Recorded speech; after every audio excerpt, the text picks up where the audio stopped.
هذا اللي قدر صيصامة واي من عادات الحشوية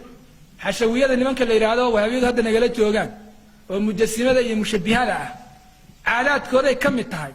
انت الشيء ده فكوا على السيان بريء يقعد يحتاج عن الأركو وشيء جايجها أصلا أما شيء كان هيا أما استعمالها هي الأركو عادات كذا كم التهاي ان ما هنين كان كليه اكوودي هوري با شيغان جيري قيبك قفكي شيغتا وقالنا اورنجري ان سو قادنو نينكا لا يراهدو ابن تيميه الحراني وحو شيغانايا علم الغيب وحو شيغانايا اللوح المحفوظ كانه waxa ku yaala la socdo ayuu sheeganaya wasida ninkan oo kalena uu qulubti saxaabada sheeganaya inuu la socday waxa soo qaadahaya oo ku amaanahay oo sheekhiisu inuu علم الغيب كي اللوح المحفوظ كالله صعب كنت الماوهية ابن القيم الجوزية مثل اللي يراه تلميذك ابن تيمية كتاب في سلينا مدارج السالكين جزء كلمات بقى أفر بقول كونتان يسديد آيات كهليسا وحيري لقد شاهدت من فراسة شيخ الإسلام ابن تيمية الحراني أمورا عجيبة فراسدي غيب كورنكي فراسة horta warku noo qurxinaya فراسة waxa la yiraahdaa waxa aad arkayso qiyaasto oo waxay noqon doonaan aad takhmiin aad qadarto way laakiin looxul maxfuud bay waxa ku qoran yihiin فراسة ma noqoto saddex sano kadib waxa saa dhici doonana فراسة ma aha waa iddiaa الغيب wuxuu doonaa soo ku magacaabo فراسة raaynu ku magacaabo laakiin waa iddiaa الغيب بعينه weeyaan wuxuu doonaa ku magacaabe wuxuu yiri sheekhayga arrimaha uu ka sheekeeyay iyadoo la jooginba وقتيجي أو يدعي دونان الرمى عجيب جريبي يعني وحن جوبجو وها شاهدت هذا الكاكاس قبل الله فراسدي هي وحيابها مقان كورن كودي شيخ هيجا أما شيخ الإسلام كسوق شيء غيبة أمور عجيبة وفراسية وكورمن وما لم يشاهده منها أعظم وأعظم وحنا أنا جوبجو وهين وبضن وغيبات وكورمين وفرد بديهين بير وأنا جوبجو وهين ووقائع فراسته تستدعي صفرا ضخما وحيابها مغيبات وكشيكيي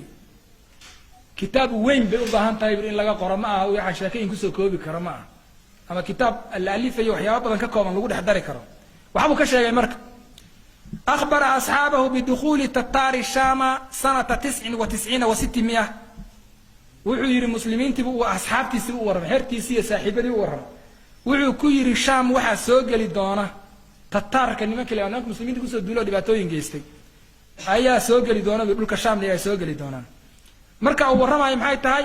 waa 699 kii weey wuxuu inta ku daray yiri wa anna juyush almuslimiina tuksar wa anna dimashq la yakunu fiha biha qatlun aam wala sabyun aam wa anna kalaba aljaysh wa hiddatuhu fi alamwal wuxuu ka sheekeeyay nimankaas markay soo gali doonaan waa wada mago 3 sano kadib weey markay si ay u sheegayaan weey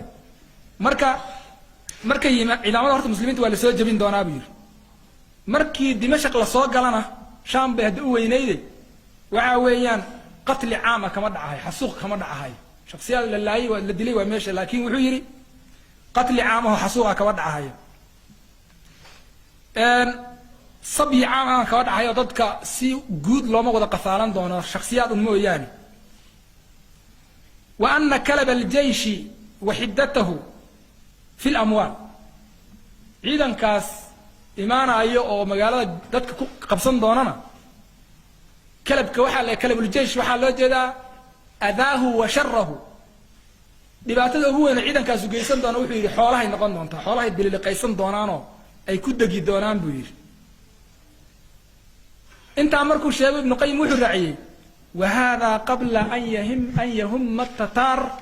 بالحركه شيخ امركم انت غيب كنوغا شيكين هاي تتار ما بدا مع سنين بيرين انو سو دولان ده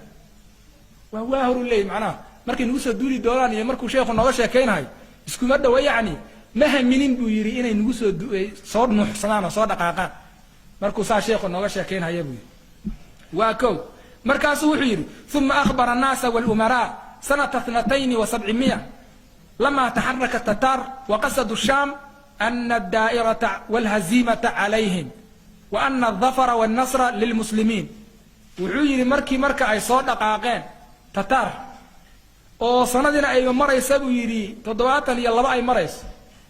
أول لما وقتها يلحبوا قرصقاشا sagaalkii bay ahayd markuu warka ka sii warramay ay sheegayaan ayagu 3 sano kadib markay soo dhaqaaqeen ayuu wuxuu yidhi tii hore maxay 699 buu sheegay dheheen warka moogta 699 سنة 99 و600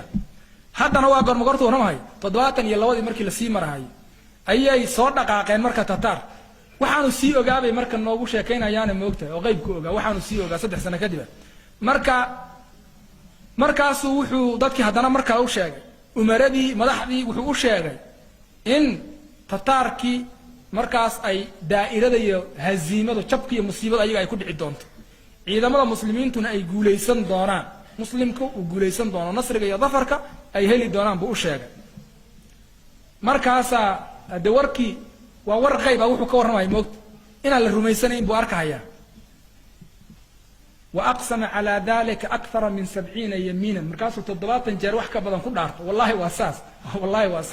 70 jeer wax ka badan iyo dhaarti ku celceliya marka inay sida ayada noqon doonto waaya markuu inta dhaaranahay waa la yaaban yahay fayuqaalu lahu qul in sha Allah bal sha in sha Allah ku darba la oranaya mood fayaqulu in sha Allah tahqiqan la ta'liqan ma wallahu baa ku ta'liqin ma hayu leey marka in sha Allah wa oranaya in sha Allah waan dhihi laakiin tahqiqan baan u leeyahay wax la hubo way waxa kale la ta'liqan haduu ilaahay doonana way dhici haduuna doonina way dhici way ma dhaxayso way ta'liq moogta ta'liq ma ahan buu leeyahay ee waa tahqiq wax la hubo way waa arrin qayb ah Soomaa وايه مركا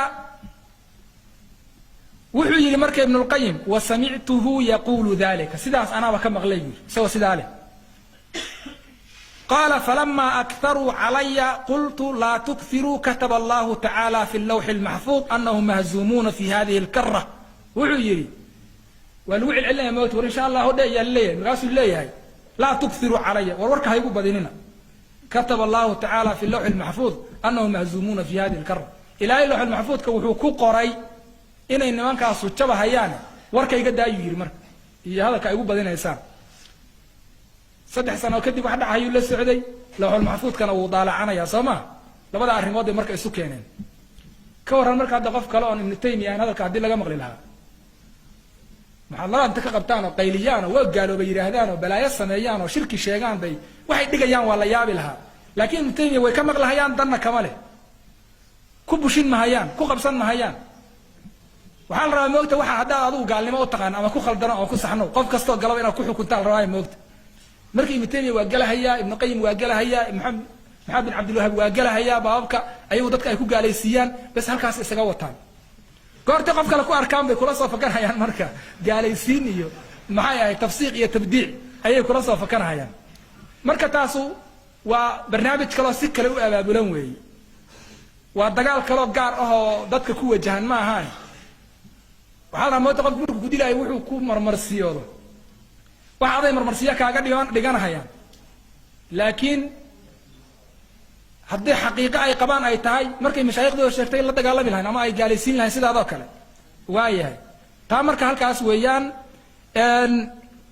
wuxuu kaloo sheegay buu leeyahay warkiisa asagoo wado wa anna an-nasra li juyush al-islam guushana waxa heli jiro ciidamada muslimiinta wa adma'a ba'd al-umara'i wal-askari halawatu an-nasr